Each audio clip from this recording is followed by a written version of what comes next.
All right, hello everyone. In this video, I'm going to show you how to stretch canvas around a wooden stretcher. So here is a stretcher that I built quite a long time ago. It's a style of stretcher that I used to make in grad school and prior to grad school that was pretty easy to construct with materials that you could just buy from Lowe's or Home Depot. So it's a two-part profile that you're going to need to make. Out of a 1 by 2 inch piece of wood. That's this piece right here on the bottom. And then this top part here is made with a piece of quarter round, which is a type of trim that you often see along baseboards in rooms. It's really an effective way to make a stretcher because you don't have to use a table saw. You only need a chop saw or even a hand saw with a miter box to get your 45-degree cuts in the corners. When you make this, you essentially just glue down your piece of quarter round, and I like to reinforce the glue with air nails that you can see hopefully here. I don't know if I'm able to change the focus. So I don't know, every 10, 12 inches I would add an air nail. And I believe when I made this stretcher, the way that I constructed this was by making molding and then cutting the molding at the corners where I needed them. That's not necessarily the best way to do it because you might end up cutting into those brad nails, and that's really bad for your saw blade. So it's probably better to just cut these separately and then glue them and air nail them together after they're already cut. And then I also used air nails in the corners, so it's a pretty stable stretcher for this size. If I was going to go any larger, I probably would add in a crossbar or even some corner braces, but because this is pretty durable for this size, I don't need any of those things, and I can just go ahead and stretch this with canvas. Now, when you look closely, you can see that this was already stretched with canvas from an older painting that I ended up just tossing, and I'm hoping that I can also show you some strategies for getting out folds because that's what I'm using today. This is a fairly medium to heavyweight cotton canvas, and it's possible that I might not be able to get out all of these creases, but I'm going to try my best and at least show you how I would go about doing so if you're using folded canvas. Ideally, you would have a roll of canvas that you could cut your pieces from. That avoids any creases or folds in the canvas. So the tools you're going to need beyond the stretcher and the canvas are a staple gun. This is the one that I've been using for 7 or 8 years now. It's really reliable, super sturdy, and these are the staples that are compatible with this model. I don't always use pliers or stretching clamps, but because this is pretty heavily creased, I'm gonna have these around just in case I notice that I'm not able to pull the canvas as tight as possible with just my hands. So that's why I have these around. And then you'll also likely need a pair of scissors. So I'm going to use this to trim off the excess canvas once I figure out how much of this is going to fold over the backside around the edge. Ideally, you want to make sure that you have enough that you can hold and really pull and stretch. Some people like to get really close to the edge, kind of like this, and I don't recommend doing so because you want to make sure that you have enough canvas to really pull and stretch it really taut. You know, you want to avoid too loose of a canvas because as you're painting and pressing into the canvas, if it's really, really loose, it might be so loose that it could stretch to the point where you're picking up lines from the inside part of the stretcher, and that would affect your paint on your painting. So you don't want to have canvas that's too loose. I think that's pretty much all I have to say for now. After the time lapse, I'll share a few other ideas or tips that maybe I thought of after I stretch this up.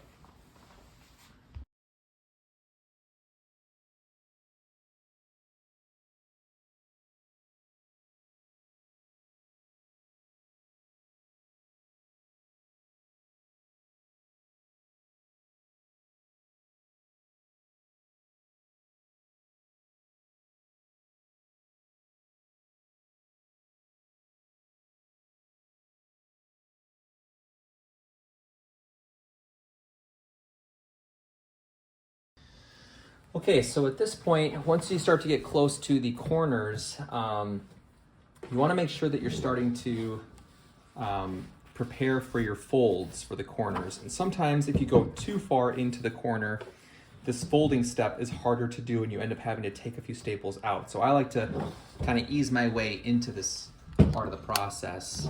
And basically what we're doing is taking our canvas on the corner here. I'm just looking at the front and there's still a little bit of residue of those folds, but hopefully we can get those out later. What you want to do is take one of your corners and crease it in the middle. And what you end up doing is creating these two folds, kind of like this. Try my best to show this whole process here. So what I like to do is take the one fold like this, kind of take a finger, push in to create two folds. And then with the one that's closest to me, I like to line that up with the edge of the canvas. Can you see that? And then as I'm doing that with my middle finger, I'm kind of pulling the canvas in the back down to kind of stretch it down and out. That way I have a really tight fold when I go to fold this canvas over. And typically with this method, you end up with these very faint little triangles because you're getting a double fold from the canvas. And most of the time you can't even see that once the paintings are done. But what I like about this folding method in the corners is that your corner and the edge is really, really clean and very neat. So, and then as you're holding it, you can keep it tight and then staple it. And then on the back side, what I like to do is sort of fold, continue that line up along the edge in the back and staple it along this back here so that the corners will look something like this once they're all stapled. And it ends up looking really, really professional and very clean and organized. And earlier, as I trimmed the canvas, I tried to give myself enough canvas so that I could really pull it. I wouldn't go any longer than this on the canvas. I would try to make sure that you're keeping it fairly close to the stretcher bar, but not super close that the tension is, in jeopardy. But if you have a really big fold of canvas on the backside, it just looks really messy. It adds more weight to your painting and it makes it harder to add a wire and sort of move your painting around. So this is what I would recommend for how much canvas to leave over the edge of your stretcher. So what I'm going to do is go back to the time lapse now and fold and staple all of my corners, and then I'll talk about the next step.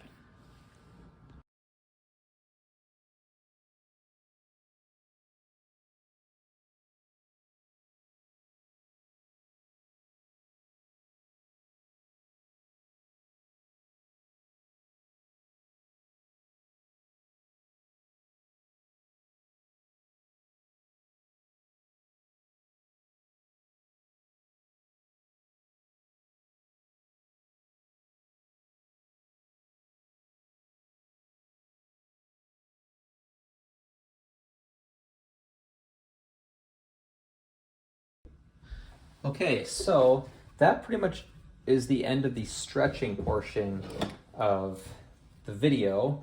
Now at this point I would go through and try to cut off any stray threads that are hanging out.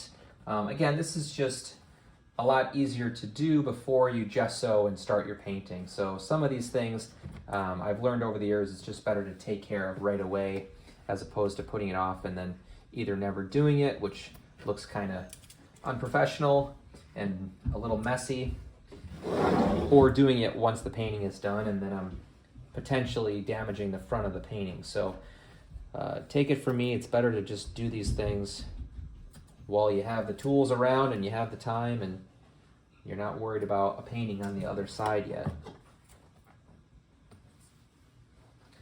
Cut off these stray pieces.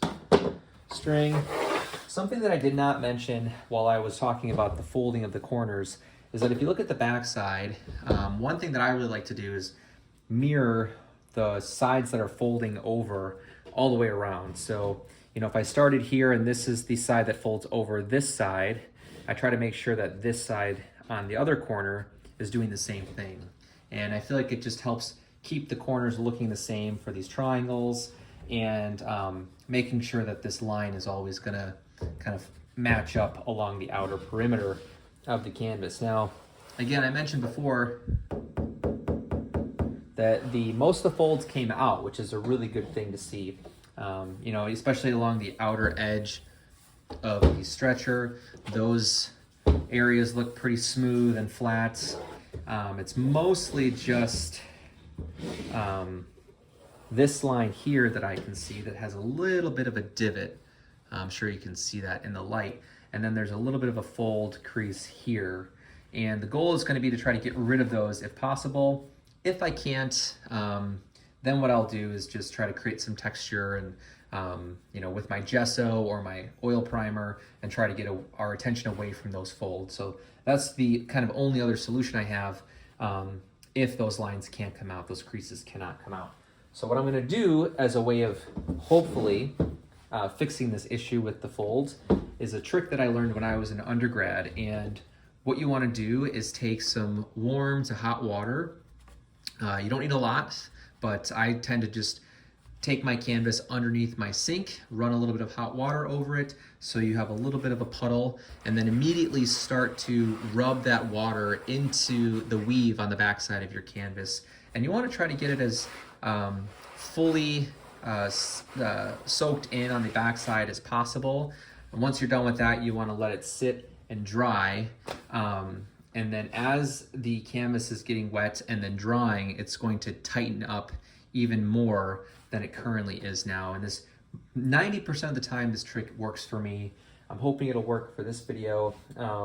Another thing that you can do when you get to this step, just to see how tense your canvas is just to kind of gently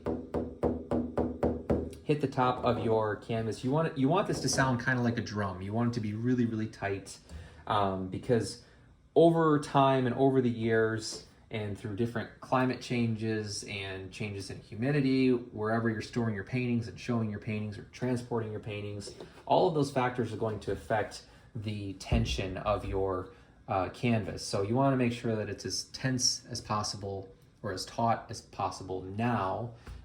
That way you're giving it the best chance to remain pretty intact over the years. And then once I'm done with that and once it's dry again, I will start to add my priming materials for the canvas. And for those, I talk about this in other videos too. I probably won't use it in this video, but what I like to do is do 2 coats of a sizing agent. The one that I use mostly is from Golden. It's called GAC 100. I'll do 2 coats of that, let that dry all the way, typically, 12 hours after that second coat. And then I'll go over that with 2 to 3 layers of acrylic professional grade gesso. And then once that's dry, I'll do a light sanding with 220 grit sandpaper, typically with a little bit of water, so it ends up giving me a pretty smooth finish. Once that's done and dry, then I'll add at least 1 coat of an oil primer, and I've been using Williamsburg titanium white oil ground. And that's pretty much my approach to stretching and preparing a canvas for painting. Let me go ahead and show you this water trick, and then once it's dry, I'll show you the results. All right, so I have a little bit of warm water here in this recycled cap from a bottle of laundry detergent. And I'm gonna flip this over first, pull out any other remaining threads that I can find. And like I said earlier, you don't really need a lot of water to do this. I like to start with a little bit and then slowly add more if I can feel dry spots on the back of the canvas.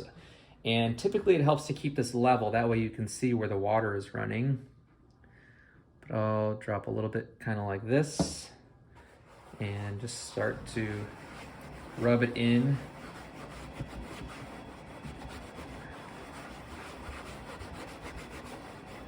You can see now where part of the canvas has water and part of it doesn't.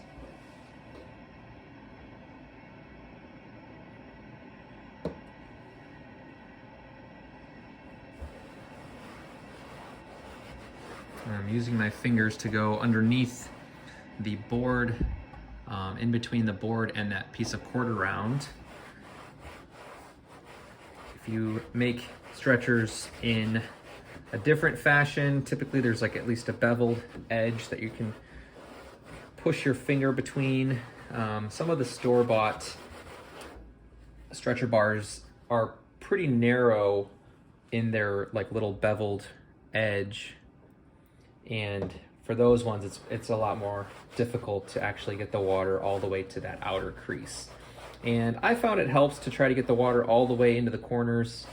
And again, you really want to try to soak the entire piece of canvas, so that way as it dries, it has a pretty even, I'm not sure what the right term is, but sort of adjustments in its tension. I've heard people say that it helps to take a hair dryer and sit here and try to dry it faster, that makes it tighter. I did that once and my canvas turned out pretty loose. I don't know if that's just because of the room that I was doing it in and the environment, or if that was from the hair dryer. It's kind of hard to say what the perfect option is, but even so far I can already tell this is looking a lot smoother than it did a second ago. Some of this is just discoloration from those folds. Either it's like dust or a little bit of dirt, but if I rub my hands across the surface, I can tell that it's already a lot smoother than it was a moment ago. So I'm really happy about that. And like I said, I'm just gonna leave it here and let it dry and do its thing. And I'll come back in 30 to 40 minutes and see if it's dry, and I'll show you what it looks like. Okay, so it's been a little over an hour now, and it looks like the canvas is pretty much all the way dry. It feels a little bit moist on the back, a little cold, so it probably needs at least another hour to be fully dry, but I just wanted to update everybody now and show you what it looks like before the end of the video. And one of the things that's pretty cool about watching the canvas get even tighter and more tense is hearing the change of pitch in the drum sound when you tap the canvas. So it feels really good. It's pretty stable. It doesn't have a lot of flex or give. So I'm really happy with how this turned out, especially considering how much the canvas was folded and creased.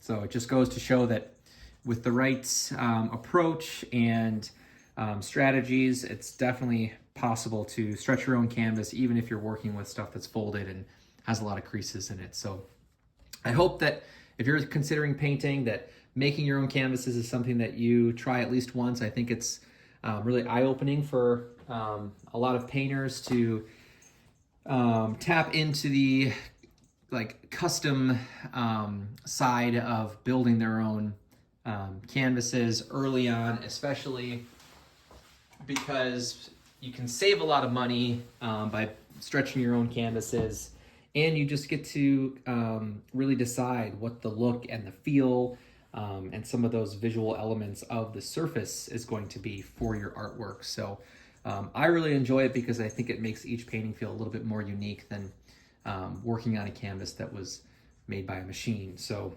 anyway, that's what I have to share for this video. I hope you enjoyed it, and thanks so much for watching. Have a wonderful day.